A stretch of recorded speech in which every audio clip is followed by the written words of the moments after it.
Good morning बच्चों। Glow of physics में आप सबका स्वागत है।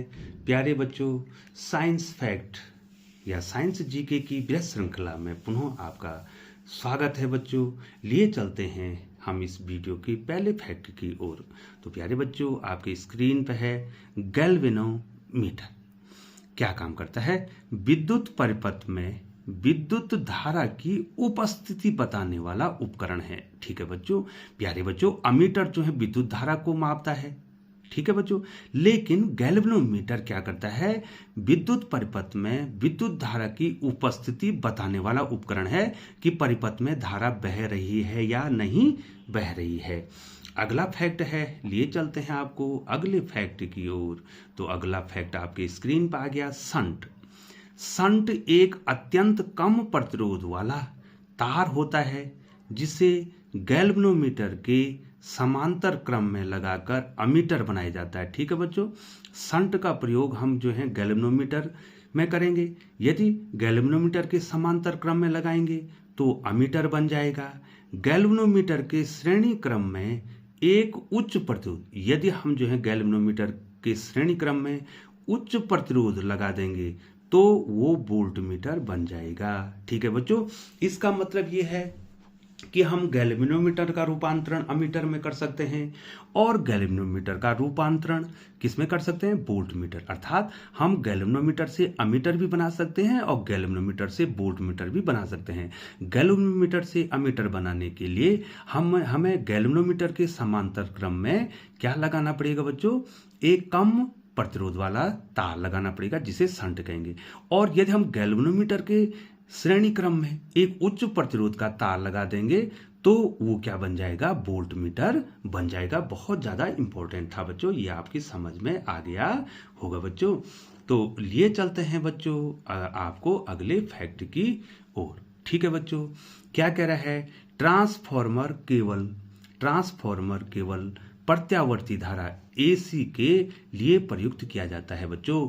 ट्रांसफॉर्मर का प्रयोग केवल एसी सर्किट में होता है, डीसी सर्किट में ट्रांसफॉर्मर का उपयोग नहीं होता है। बहुत ज्यादा इंपॉर्टेंट है बच्चों। अगला फैक्ट आपके स्क्रीन पर है बच्चों। क्या कह रहा है? प्राकृतिक चुंबक लोहे का ऑक्साइड। देखो बच्चों, उसका सूत्र क्या है, फॉर्मूला क्या है? Fe3O4।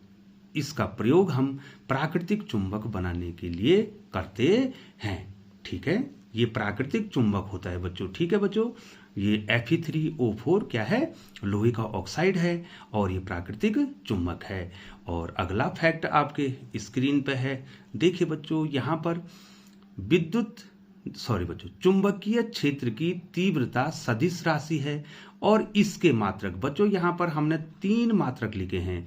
न्यूटन प्रति एम्पियर मीटर भी विद्युत क्षेत्र की तीव्रता का मात्रक होता है, टेस्ला भी इसका मात्रक होता है और वेबर प्रति मीटर वर्ग भी चुंबकीय क्षेत्र का मात्रक होता है। तो प्यारे बच्चों, इन 3 फॉर्मूलों को आप, इन 3 जो यूनिट्स हैं, ये जो मात्रक हैं, इसको जरूर आप याद रखेंगे। लिए चलते हैं आपको अगले फैक्ट की ओर।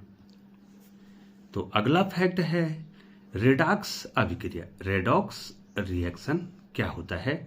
वह अभिक्रिया जिसमें ऑक्सीकरण अवकरण की क्रियाएं एक साथ होती हैं। अर्थात जब एक पदार्थ इलेक्ट्रॉन त्याग करता है तो दूसरा उसे ग्रहण करता है बच्चों। जो रिडॉक्स रिएक्शन है, रिडॉक्स अभिक्रिया है, उसमें ऑक्सीकरण और अवकरण, ऑक्सीडेशन और रिडक्शन दोनों एक साथ होंगे बच्चों। अर्थात क्या होगा? एक पदार्थ इलेक्ट्रॉन का त्याग करेगा तो दूसरा पदार्थ इलेक्ट्रॉन को ग्रहण कर देगा। तो दोनों अभिक्रियाएं एक साथ चल रही हैं, ऑक्सीडेशन और रिडक्शन, अर्थात ऑक्सीकरण और अवकरण दोनों अभिक्रियाएं जब एक साथ चलती हैं तो उसी अभिक्रिया को, उसी रिएक्शन को आप कह देते हैं रिडॉक्स अभिक्रिया या रेडॉक्स रिएक्शन बच्चों। तो लिए चलते हैं आपको अगले फैक्ट की ओर। आपके स्क्रीन पर है अवकारक, जिसको कहते हैं रिड्यूसिंग एजेंट, और रिड्यूसिंग एजेंट जिसे हम कहते हैं अवकारक। जिस पदार्थ का ऑक्सीकरण होता है, अर्थात जो पदार्थ इलेक्ट्रॉन त्यागता है, उसे हम कहते हैं रिड्यूसिंग एजेंट। उदाहरण H2CO, H2S, SO2, SnCl2 सब ये रिड्यूसिंग एजेंट है, अवकारक हैं। ठीक है बच्चों। अब देखिए बच्चों, अब आपको बताना है ऑक्सीकारक। क्या बताना है? ऑक्सीकारक, ऑक्सीडाइजिंग एजेंट। ठीक है बच्चों। तो जिस पदार्थ का अवकरण होता है, रिडक्शन होता है, अर्थात जो पदार्थ इलेक्ट्रॉन ग्रहण करता है, उसे हम कहते हैं ऑक्सीडाइजिंग एजेंट या ऑक्सीकारक। तो प्यारे बच्चों, ये एग्जाम्पल मैंने दिए हैं O2, O3, H2O2, HNO3, KMNO4, K2Cr2O7, ये सब जो हैं बच्चों ऑक्सीडाइजिंग क्या हैं? एजेंट हैं। तो प्यारे बच्चों, लिए चलते हैं आपको अगले फैक्ट की ओर। तो अगला फैक्ट आपके स्क्रीन पे आता हुआ। ऑक्सीकारक एवं अवकारक दोनों जैसा आचरण करने वाले पदार्थ, अर्थात जो ऑक्सीडाइजिंग एजेंट भी है और रिड्यूसिंग एजेंट भी, अर्थात ऑक्सीकारक भी है अवकारक है। दोनों व्यवहार अगर जो पदार्थ कर रहा है तो वो कौन है?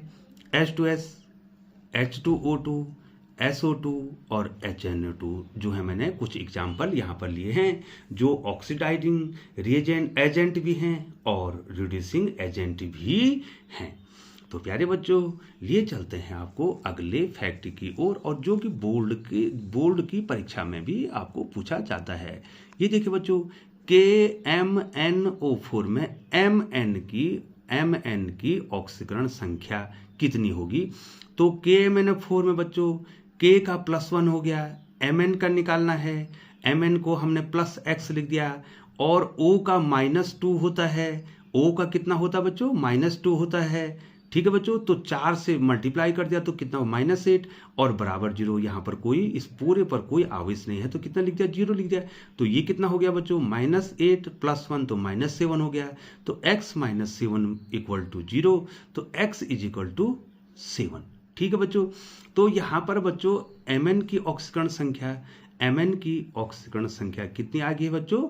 7 आ गई है। ठीक है बच्चों। तो प्यारे बच्चों, आपको निकालना आ गया। देखिए एक बार बताते हैं, KMNO4 में Mn की ऑक्सीकरण संख्या ज्ञात करनी है। तो देखिए बच्चों, K की +1 होगी, यहाँ पर 1 लिखा है तो +1 है। Mn की निकालनी है तो उसको X लिख दिया। ऑक्सीजन की -2 होती है और उसको 4 से मल्टीप्लाई कर दिया है तो -8 हो गया। यहाँ इस पे कोई भी चार्ज नहीं है तो इसको कितना लिख दिया? 0 लिख दिया। तो ये कितना हो गया? -8 + 1 तो -7, x - 7 = 0। तो x = 7। तो उसकी ऑक्सीकरण संख्या कितनी होगी बच्चों? 7 होगी। तो प्यारे बच्चों, चैनल पर बने रहने के लिए आपका बहुत बहुत धन्यवाद।